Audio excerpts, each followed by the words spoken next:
दोस्तों, क्या आप खर्ग आइलैंड के बारे में जानते हो? ये आइलैंड ईरान के 90% ऑयल एक्सपोर्ट्स को हैंडल करता है। आइए इसके बारे में कुछ और जानकारी लेते हैं। खर्ग आइलैंड को जीतने के 2 तरीके हैं। एक के लिए चाहिए पैराट्रूपर्स और दूसरे के लिए बस एक फ़ोन कॉल। ये आइलैंड ईरान की 90% ऑयल एक्सपोर्ट्स को ही नहीं कंट्रोल करता है। यहाँ से तकरीबन हर रोज़ 1.5 मिलियन बैरल्स आदान-प्रदान होते हैं और जो पैसा आता है वो आईआरजीसी के पास जाता है और आईआरजीसी कंट्रोल करती है स्ट्रेट्स ऑफ हॉर्मुज़। 400 शिप आज भी वहां इंतजार कर रहे हैं। इस पूरी वॉर की फाइनेंशियल मशीन इस एक आइलैंड पर टिकी है। मिलिट्री ऑप्शन मौजूद है। यूएसए की 82nd airborne carrier groups, marine, CENTCOM actively plan कर रहे हैं। लेकिन प्रॉब्लम यह है कि माइंस क्लियर कैसे करेंगे फायरिंग के दौरान।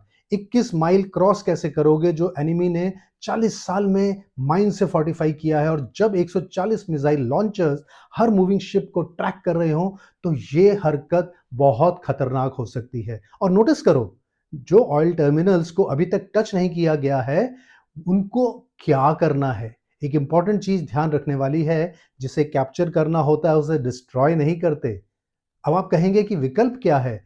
उस आदमी को ढूंढो जो पहले से उस आइलैंड पर बैठा है और उसे एक डील ऑफर करो। जी हाँ, Mohammad Ghalibaf, ex IRGC commander, Tehran का पुराना मेयर और अभी पार्लियामेंट का स्पीकर।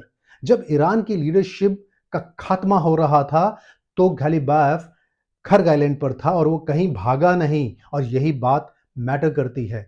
वॉशिंगटन कहीं ना कहीं उसे वो आदमी मान रहा है जो हॉर्मुज को रीओपन कर सकता है, न्यूक्लियर कंसेशंस प्रदान कर सकता है और शायद खर्ग भी उसे हैंडओवर कर सकता है, वो भी आइलैंड पर एक भी एयर स्ट्राइक के बिना। जिस आदमी को यूएस बॉम्ब करने की कोशिश कर रहा है उसी को यूएस इवैल्यूएट भी कर रहा है। यानी कि कैंडिडेट और टारगेट एक ही इंसान है।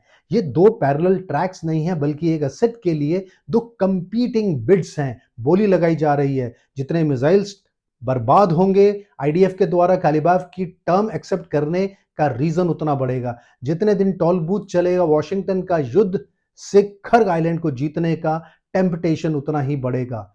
एक ऑप्शन की कॉस्ट है जाने और दूसरे की कॉस्ट है भरोसा, ट्रस्ट। सवाल यह नहीं है कि खर्ग आइलैंड लिया जा सकता है, सवाल यह है कि क्या गालिबाफ को खरीदा जा सकता है।